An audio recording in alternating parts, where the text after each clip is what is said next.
Welcome back, Frenemies, to episode 68. We're talking our top 12 receivers, our rankings coming in.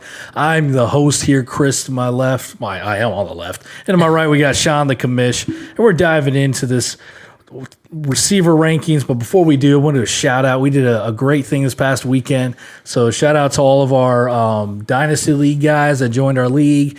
If you do not comment on this episode, you are getting kicked out of the Dynasty because you're not listening to our they'll just lose their first round pick next year for rookie drafts. They don't know. They signed that on the dotted line. They don't listen to us weekly going into the season. But that was a lot of fun. That was so much fun. That was my second or third Dynasty, but the first one with actual people I knew. Yeah.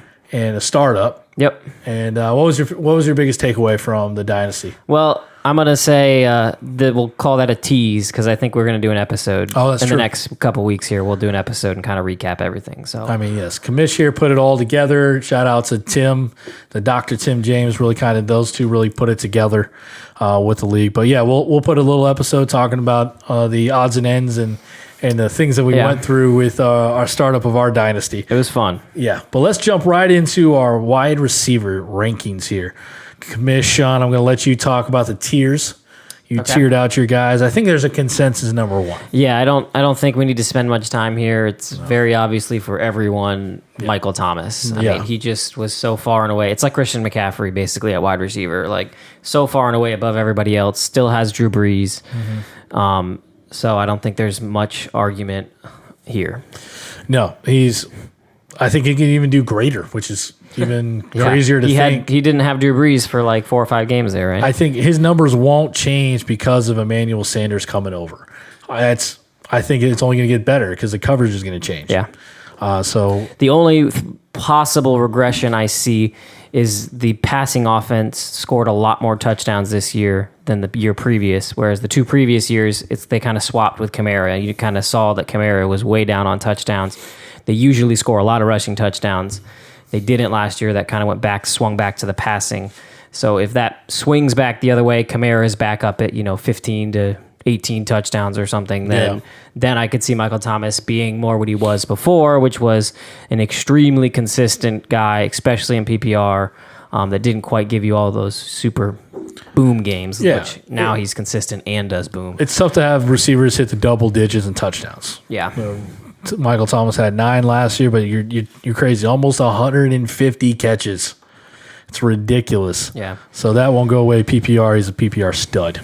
So our next tier we have, and by the way, we do these rankings as half-point PPR. It's the only way to play. I don't know how you rank them, but I feel like when I'm going through these rankings, it's less of a projection as to like this is where the guys will finish. Obviously, it plays into it. Right. But more of a, if I'm in a draft, this is who I will take before this person. Like, if this is my list of, if I'm drafting, my cheat sheet to say, if this guy's still available, I'll take him. If he's, and that's how I do the tiers as well.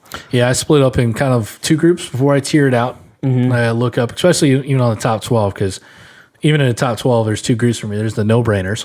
Yeah. Right? And then there's these guys where I had to revisit their numbers. And I was like, oh, wow, he finished this high last year. So that's how my group kind of formed. Yeah.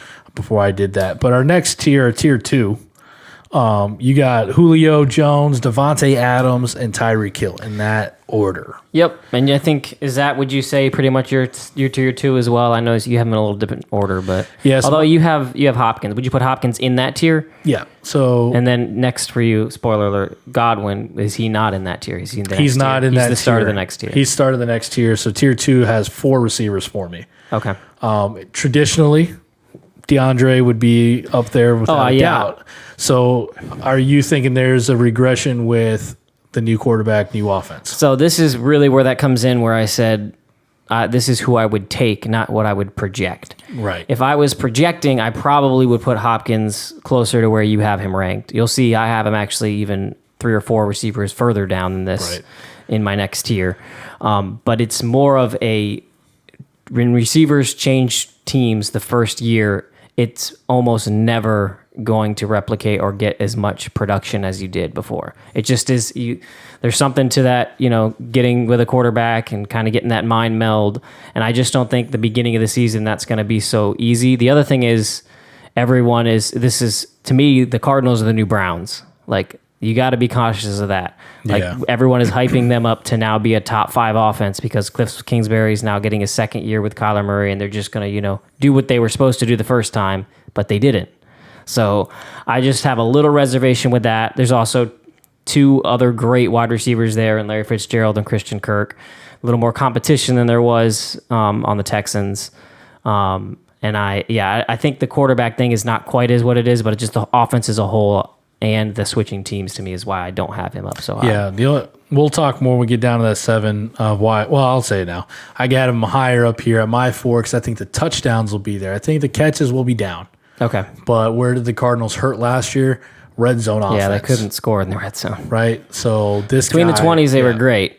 Yeah, 20 to 20, they can get there. But I think he picks up more on that. He might give more of the catches away, but still, it's a high-volume offense with Cliff Kingsbury. I mean, I'm a football coach, if you guys didn't know that. I want to be like him, style-wise. I have no idea, when it comes to his offensive play calling, I don't really care about, but saw him at draft night, man. Cliff Kingsbury's pad, like legit bachelor right there, dude. Anyways, a little man crush over there. Little MCM on that guy, little Ryan Gosling look-alike there. But we talk about Devontae Adams, Julio Jones. You had him at 2 and 3. I have them flipped around. There's not that much difference there. Yeah, really the only difference is as far as how I feel safety-wise and where they're going to end up, I think they're both as close as you can be to a lock as a top 5 guys.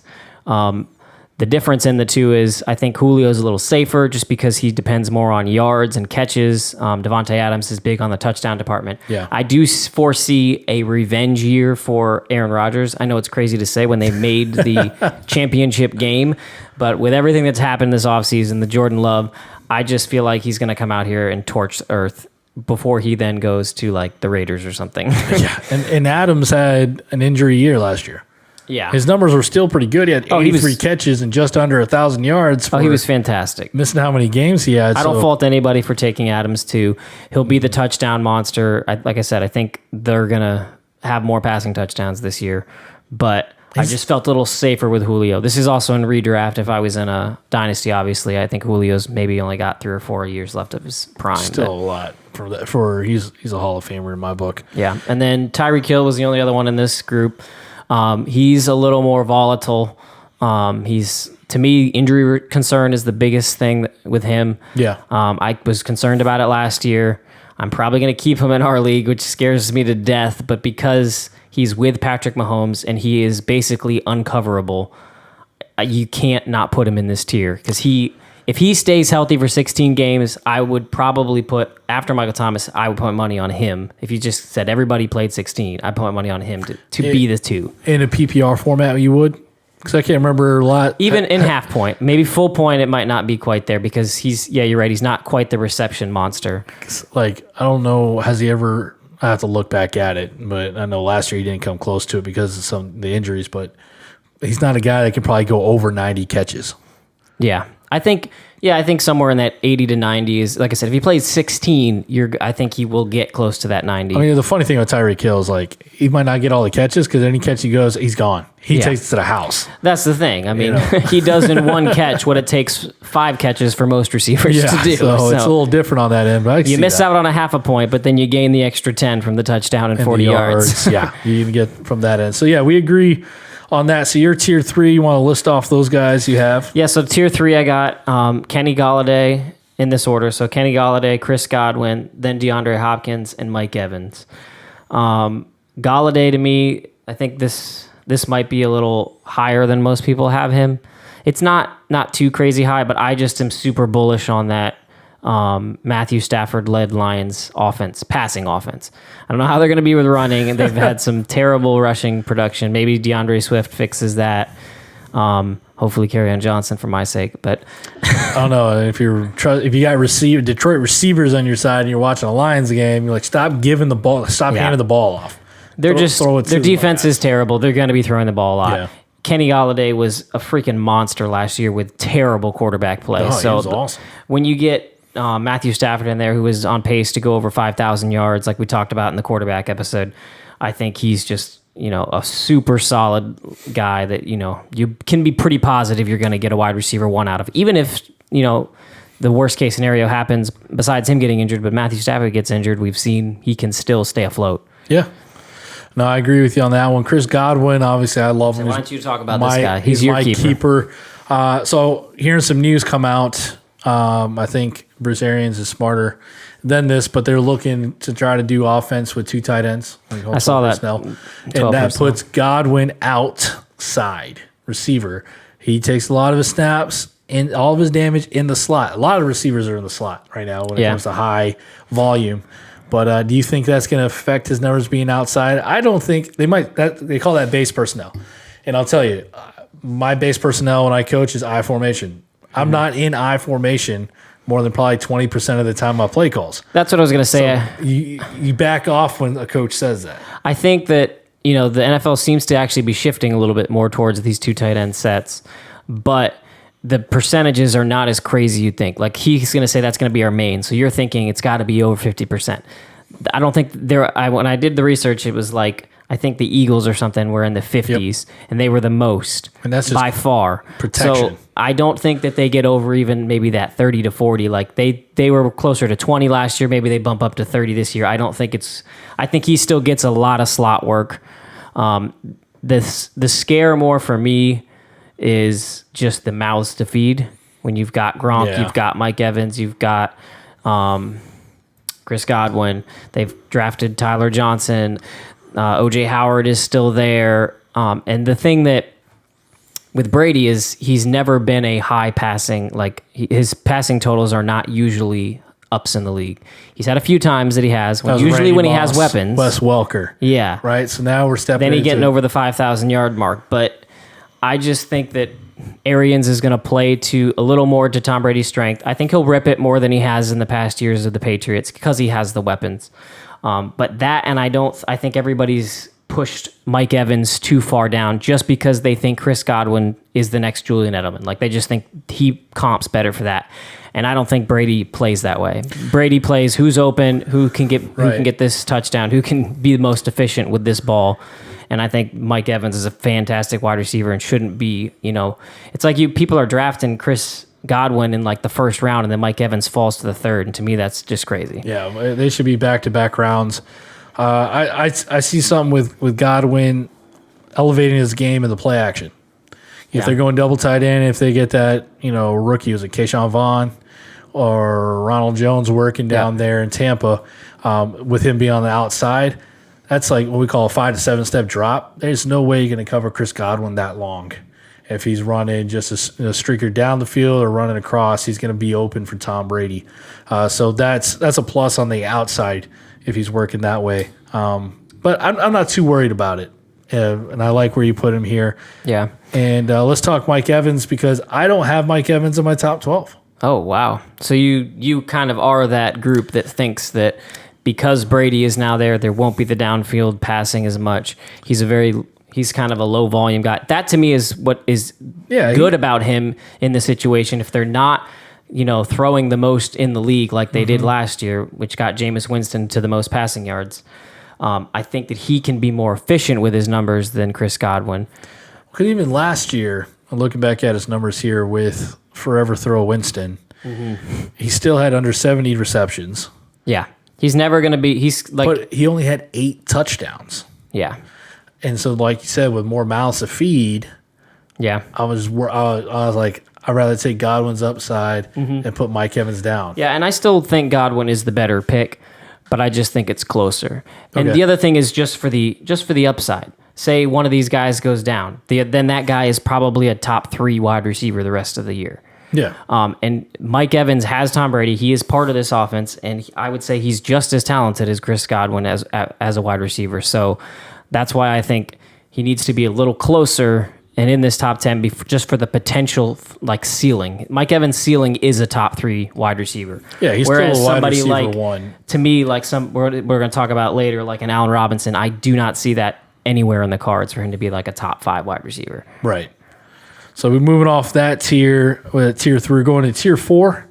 And it's kind of where I got mine starting off as well. We have you have Amari Cooper, Allen Robinson. Yeah, Allen Robinson. Mine was reluctant too.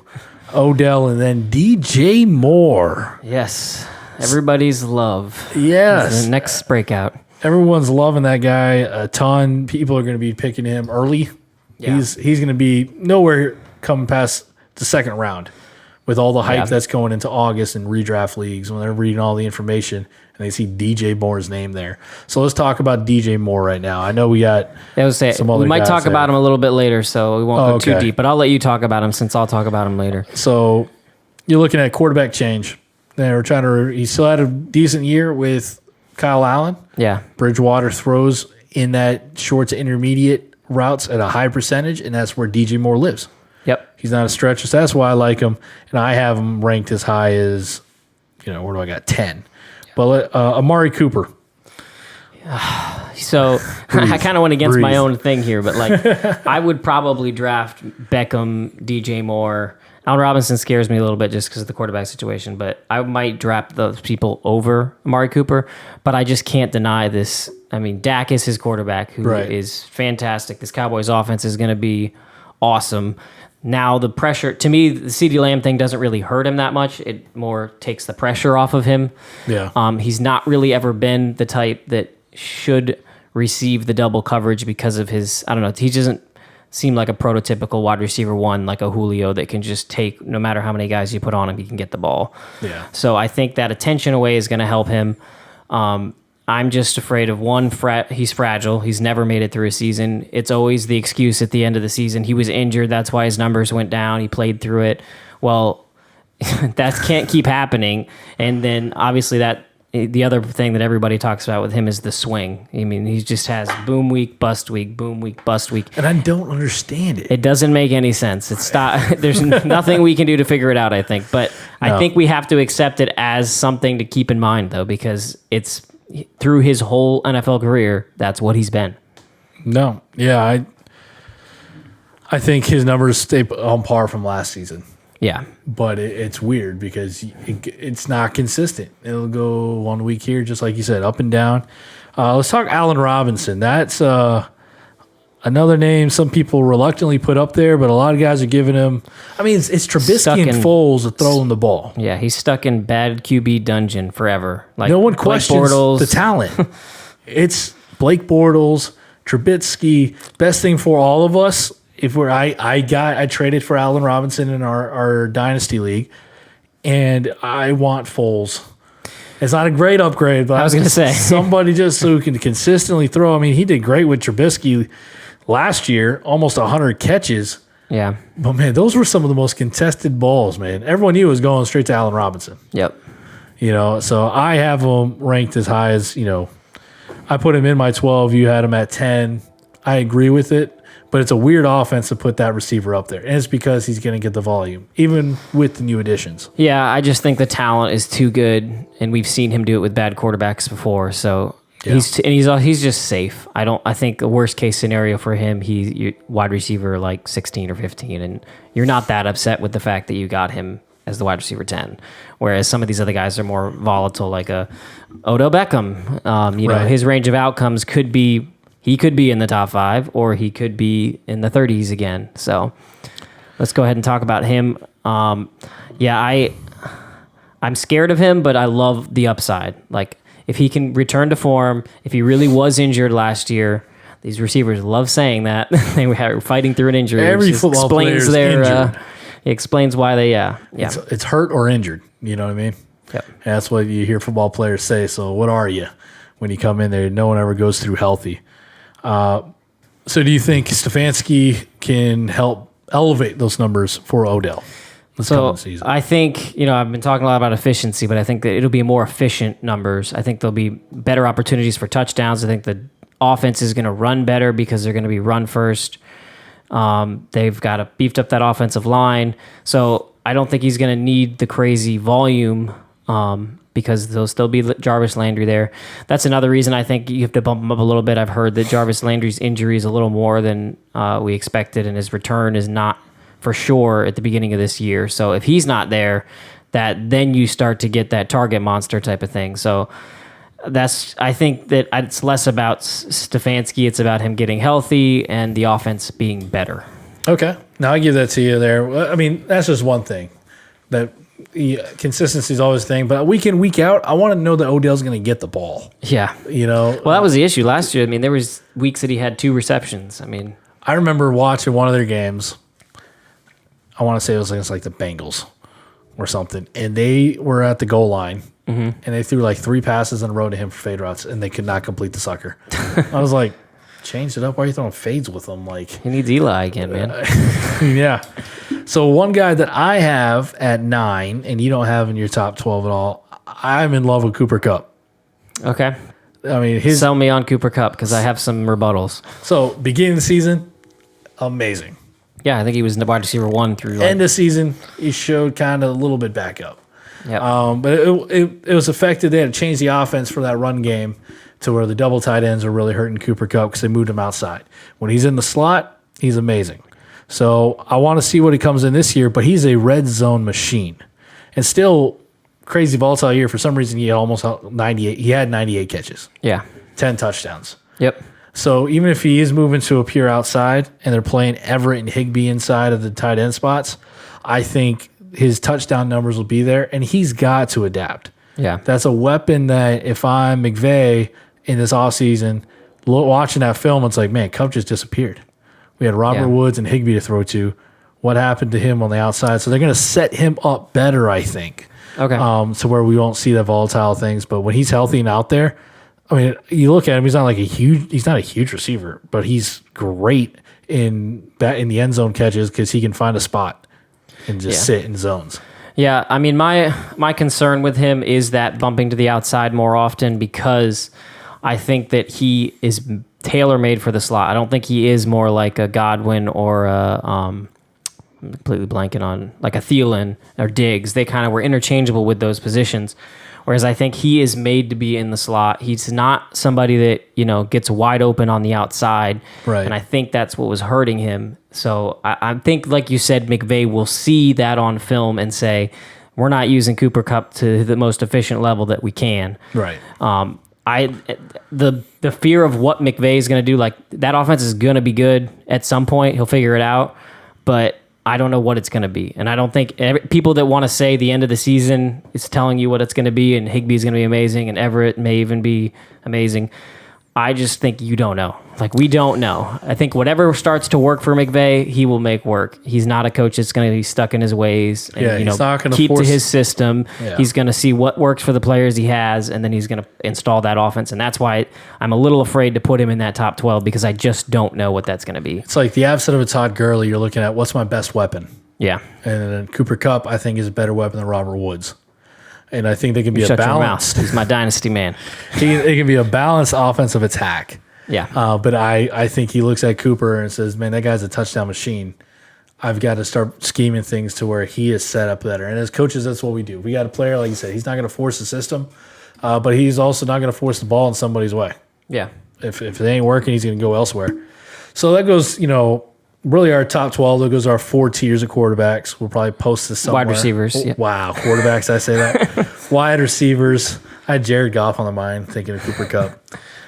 There's real big difference is that between us two is that you didn't have Cooper Kupp and I did. Yep. I think, and then I didn't have Mike Evans. Yeah. And you did. Yeah, I was trying to look over like the consensus experts rankings, but we'll talk about a guy later that I think a lot of people have in their top 12 that we did not mention. So let's move on to our next category. We're going to talk about sleepers, basically going undrafted. That you really like as a flyer, someone that's going to produce for you at a flex probably. So kick it over to you, Sean. Yeah, so my flyer is, I talked about Galladay quite a bit, and all this applies to Marvin Jones. It's like the guy's been left for dead. Like, we forgot that Marvin Jones at times was better than Kenny Galladay when Matthew Stafford was healthy. So I just think that the fact that you can get him, like, he's almost going as like a last round pick in most drafts. Yeah. And he could potentially be that 1B. I don't have any illusion or any delusion that he's actually going to be better than Kenny Galladay. But to think that he is, 15 rounds worse than Kenny Galladay to me is just crazy. So the fact that you can get him with your last pick, I think that Lions offense is going to take off, like I said already. It'll be a top 10 with the upside of being a top 5, in my opinion, just with Matthew Stafford back at the helm. Yeah, I mean, most people value him in that 25 to 30 range on the wide receiver ranking, so that bumps it all the way down. Like some early projection guys who do their homework. But yeah, name-wise, people are like, this is Marvin Jones. But the guy with bad quarterback, just like we talked about Kenny Golladay, still had 9 TDs. He's the big play receiver. Yep. And 60-some-odd catches. Yeah. And that's with what was the quarterback's name last year? Blow or something like that? Blau. Blau. Those receivers are going to be having a heyday. Now, I remember the first 5 games with Stafford, he was just ridiculous. Yeah.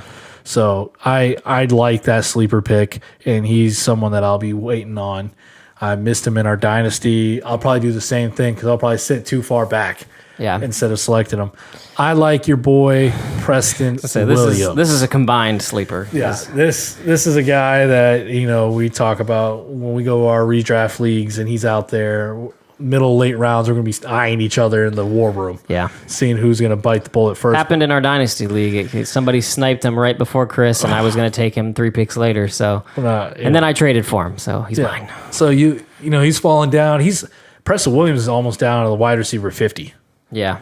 He's gone pretty close to undrafted, if not always undrafted. Boy, I mean, he had a small thing, a little work there once Miami figured their offense out.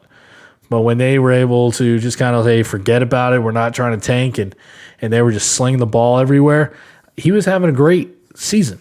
Week 9, he gets the ACL tear, so he's going to be the sleeper because who knows what his progression coming back into the start of the season. Depending off his rehab and when he had his surgery. So you can get him really low, and you might have to wait week 4 or something to put him back, put him into your lineup after you see him fully integrated back in.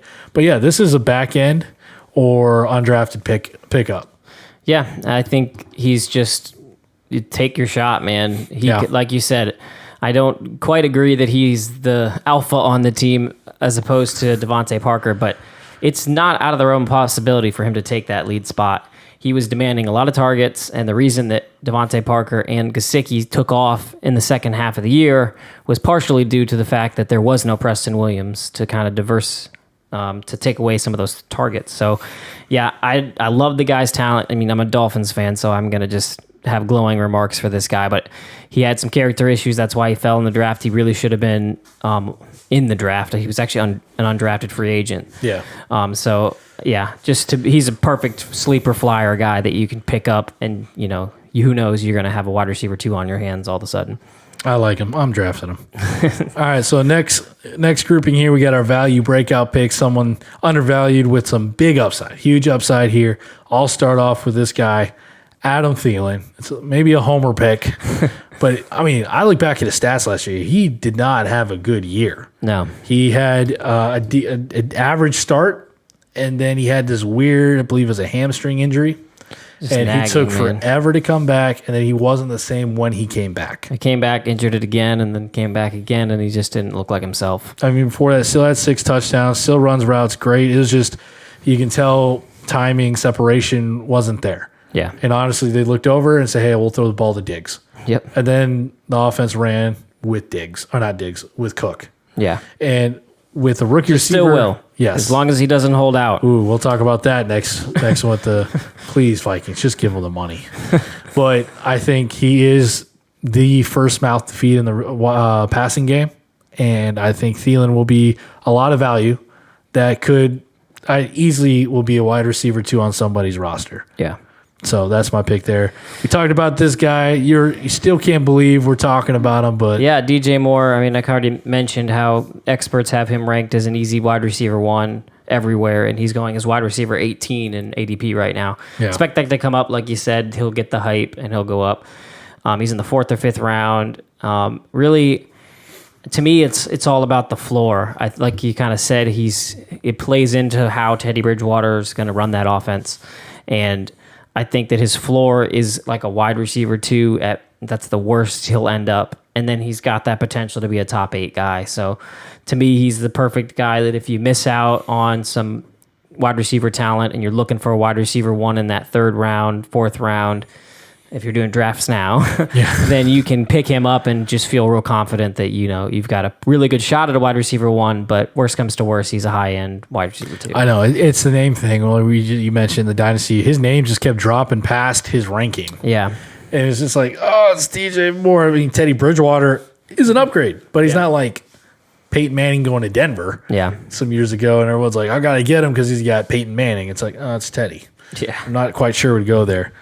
So, yeah, I completely understand your hesitation on that one a little bit, but numbers don't lie, I guess, when it comes to those rankings. No, I mean, this kind of shows you the value / breakout thing is it's all dependent on that draft position. And if he's going in the 4th round, somebody like me who doesn't quite believe in him is still going to take that value. Yeah, got to. Gotta let the numbers talk. And when you start going narrative and gut's okay to get, but when you start allowing, like I call it narrative, you let that pull in there. Let the numbers speak for itself. I call it Ryan Meckes. The Ryan Meckes effect, yeah. So our last category here are bust. The guys we say I just saw your bust, and I do not agree with it. Disappoint you, I know. Yeah. So let's talk about this one. Let's start off with your guy, AJ Brown. Oh, spoiler. Just take my thunder there. Yeah. AJ Brown. Okay, so people are going to hate me for this. There's a lot of AJ Brown truthers out there. They think he is, the best thing since sliced bread. Ooh, I love sliced bread. None of this is about the guy's talent. I think he's an extremely talented wide receiver. He's a tank out there. He's breaking tackles. He's a big play waiting to happen. It's more about the Titans' offense and how efficient it was in the passing game at the end of last year, and it will not be that way again. Like, I can pretty confidently say that it will not be that efficient. And so what will happen is there'll be a regression. They won't be as efficient. They still won't throw. They were in the bottom 5 of passing attempts in the league. Yeah. And when you have that, to me, to take this guy in as a top 12 wide receiver, which is what he's projected by a lot of people, it's just a huge risk. He's got to be crazy efficient on it. He's got to get touchdowns is what he's going to have to get. That's the only way he's getting there. He's going to be to me, his ceiling is 80 receptions. Like, that would be a good season, in my opinion. Yes, that's a high projection for that because of the offense he runs in. And to me, a proper spot for AJ Brown is in the flex. Yeah. Getting 2 catches with a touchdown to 60 yards. And whatever format that equals to, you're probably looking 10 to 12 points, right? Yep. You're not looking crazy volume there. He's that, surprise, not someone I want to depend on as a wide receiver 1 or 2. And that's a big part of it, too, for me. Like I said, with Amari Cooper a little bit, he's not quite as bad because he still was able to be a little more consistent in Dallas. But A.J. Brown, I think you're going to have a lot of that where Derrick Henry takes over a game. Their defense is, holding the other team down, and what are they going to do? They're just going to run the ball with Derrick Henry nonstop, and you're going to see some of those playoff games like we did where there's going to be no passing volume. 15 pass attempts or something was one of the games. Like, it's just I don't know. I understand how much people like this guy's talent, but the offense itself I just think is going to regress to a point where you're going to be disappointed. All right, battle of the Browns. Battle the Browns, okay. AJ Brown or Hollywood Brown? Okay, well, you picked another guy that I do not like. Oh, I'm thinking about almost the same target reception mark. Well, and see, that's the thing. I'm fine if you want to take your shot on a guy like that. Right. But take him where Marquise Brown is going, because he's going in like the 8th to 9th round, not in, this guy's going in the 3rd round. Like, just to me, that's too much risk at that high draft capital. People are remembering the back end of the season when Tannehill took over. Yes. Defenses are going to adjust there. They didn't really add many receivers around him. And listen, I know Tannehill, okay? Yes, he Tannehill does. is not a bad quarterback, but he is not how he played at the second half of that season. He will not sustain that through a full season. I can feel pretty confident in saying that. This coming season, man, when I see Tannehill's numbers coming, I'll just send you a text. Like, hey, look at Tannehill. I mean, he's on my dynasty team, so I'll be all right with it. All right, so mine, people are looking at him a value I see as a bust in DJ Chark. Okay. And it's purely off of what the heck is going on in Jacksonville. Less about Gardner Minshew, but just the organization as a whole. The organization as a whole. They don't think Minshew is their answer at quarterback. They more than likely are looking into next year's draft pick. Probably. So yes, Minshew will be going in there, but he's got no run game to really speak of. They're trying to get rid of Leonard Fournette. Yeah. Now, I don't understand. I don't get it. So just use the guy and then dump him. Like, I just see a team in shambles. Yeah. And I just don't see the same numbers this year. You just see a bad offense. Yeah, like there's going to be, he might have 3 big weeks. Yeah. And they're against bad defenses. But, I mean, yes, they're going to be awful, so they're going to be chucking the ball all day. Yeah. But Minshew's a backyard quarterback. So it's not going to be like it's set throws here all day long. It's going to be, I'm running for my life. Oh, there's Chark down there. So it's almost A.J. Brown numbers to me. Yeah. So that I'm seeing. So Chark is going in the 5th round, top of the 5th round. Guys like Odell Beckham, Robert Woods, A.J. Green, Terry McLaurin, Juju Smith-Schuster, are those kind of guys you would take above a Chark? Or is Chark somewhere in the middle of those guys? I say below. He might be on the same level as Scary Terry there.